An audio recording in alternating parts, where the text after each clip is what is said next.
Penetration pricing.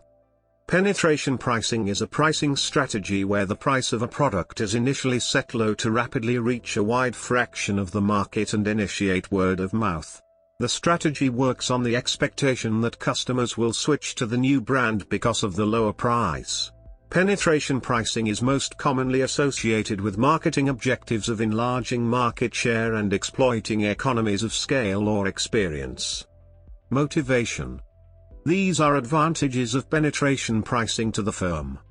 The main disadvantage with penetration pricing is that it establishes long-term price expectations for the product, and image preconceptions for the brand and company. That makes it difficult to eventually raise prices. Some commentators claim that penetration pricing attracts only the switchers, bargain hunters, and that they will switch away as soon as the price rises.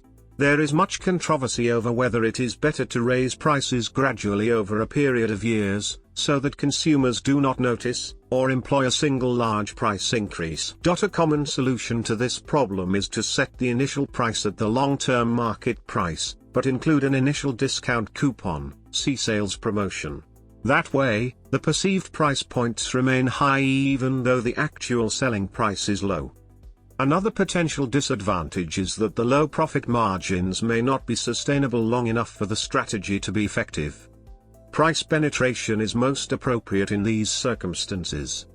A variant of the price penetration strategy is the bait and hook model, also called the razor and blades business model. A starter product is sold at a very low price but requires more expensive replacements, such as refills, which are sold at a higher price. It is an almost universal tactic in the desktop printer business, with printers selling in the US for as little as $100 including 2 ink cartridges, often half full, which themselves cost around $30 each to replace. Thus, the company makes more money from the cartridges than it does for the printer itself. Taken to the extreme, penetration pricing is known as predatory pricing, when a firm initially sells a product or service at unsustainably low prices to eliminate competition and establish a monopoly. In most countries, predatory pricing is illegal, but it can be difficult to differentiate illegal predatory pricing from legal penetration pricing. Let's take an example of penetration pricing strategies being put to work. A Friday night trip to a video or DVD rental shop was a family tradition across the nation for at least a generation. When Netflix entered the market, it had to convince consumers to wait a day or two to receive their movies. To accomplish this goal, it offered introductory subscription prices as low as $1. The pricing strategy was so effective that traditional providers such as Blockbuster soon were edged out of the market. Research. In an empirical study, Martin Spann, Mark Fisher and Gerard Tellis analyzed the prevalence and choice of dynamic pricing strategies in a highly complex branded market, consisting of 663 products under 79 brand names of digital cameras. They find that, despite numerous recommendations in the literature for skimming or penetration pricing, market pricing dominates in practice.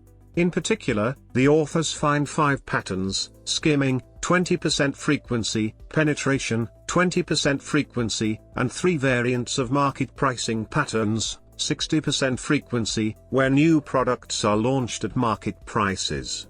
Skimming pricing launches the new product 16% above the market price and subsequently increases the price relative to the market price. Penetration pricing launches the new product 18% below the market price and subsequently lowers the price relative to the market price. Firms exhibit a mix of these pricing paths across their portfolios. The specific pricing paths correlate with market, firm, and brand characteristics such as competitive intensity, market pioneering, brand reputation, and experience effects.